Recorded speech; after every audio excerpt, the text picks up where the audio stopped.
So I'm going to start talking about the FBA process now.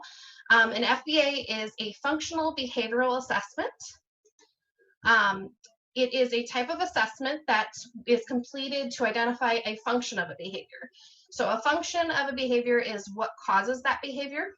It can be anything from sensory seeking, something to avoid a task or avoid a person even, or avoid a situation. It can be attention seeking to gain access to a person. It could be attention seeking for a class, for students, for staff, for parents even. It can be to gain access to something or someone as well. It looks at behavior as a whole. So we try and look with an FBA at the antecedent, which is what happens right before the behavior itself. We try and look at it very observably. What does the behavior look like? What if we were to take a video of it, we want to describe exactly what it looks like, not what we think is happening, but what it looks like. And then the consequences of the behavior. And the consequence, when we say that, it's not necessarily a bad thing, that's just what happens directly after the behavior. So we take all of that and we look at this is kind of the process. This is very wordy here. I'm not going to go over every detail, but it's just kind of the process that our district uses and that I've been training and working with teachers on, and shows them how to create an FBA. So it looks at the preliminary assessment, which we often look at the background of the student. We might look at previous FBAs or behavior plans that were done, previous IEPs, any kind of medical history. We try and rule out any kind of medical variables because sometimes that could be causing the behavior. We do both indirect and direct assessments, which that just means the indirect is a form of like interviews, rating scales, things that are not directly involved with the behavior. The direct is everything that is directly involved with the behavior, taking data on the behavior, watching the behavior when it actually happens, and all of that. We don't currently do experimental manipulation in the school. What that is done usually more in a clinical setting. We kind of feel at times in schools it's very unethical to do with students to push their buttons to get the behavior to go off. So sometimes with experimental manipulation, you have to do that, and it's just not something we want to see done. And we just, yeah, not something we're doing right now. Who conducts an FBA? An FBA is often conducted by your child's IEP team.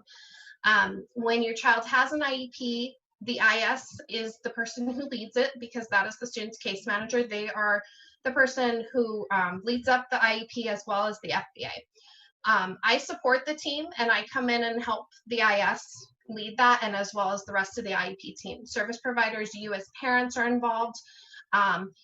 If the child does not have an IEP, then that is conducted by their RTI MTSS team at their school. So that could be their general education teacher, it can be counselors, it can be school psychologists, it can be service providers, specials teachers, gen ed teachers, principals, you as well as the parent. So it's either of the child's teams. Either way, I support the team and I teach them kind of the system that we're using, and will help them and coach them through the FBA process.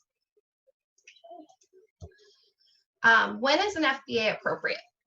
So a FBA is appropriate when a student has significant behavior that can cause a safety risk to themselves or others, and or it can also interfere with their education or the education of those around them.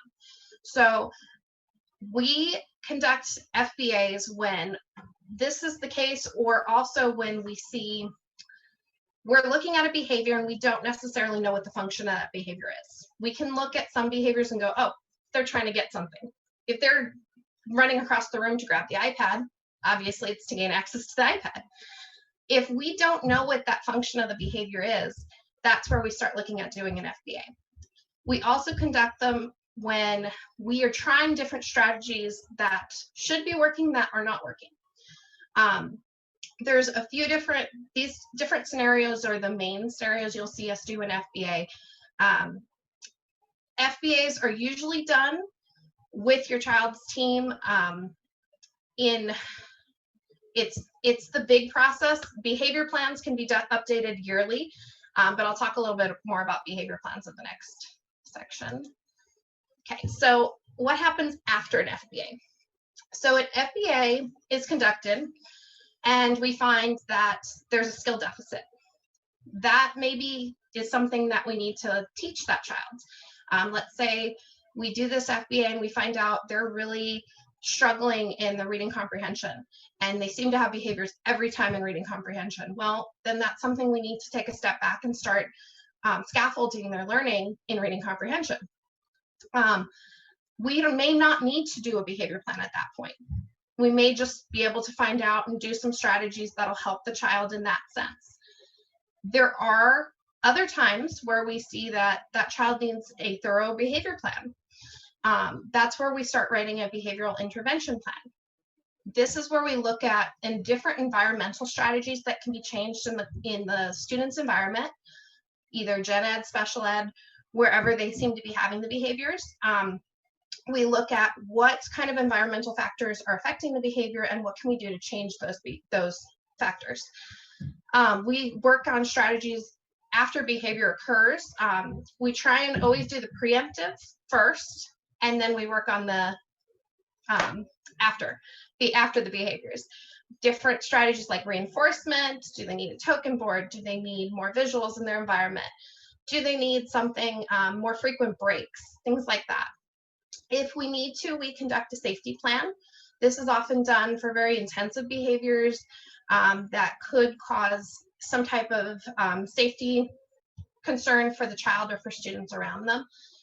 They're not done with every behavior plan, just ones that we feel as a team that need to be done. And different reinforcement strategies. Reinforcement is a big one. Every student needs some type of reinforcement and motivation to work towards. So we need to get those underway as well. Yeah, okay. And any questions? I think I rushed through that. I'm sorry, I get nervous talking in front of everybody.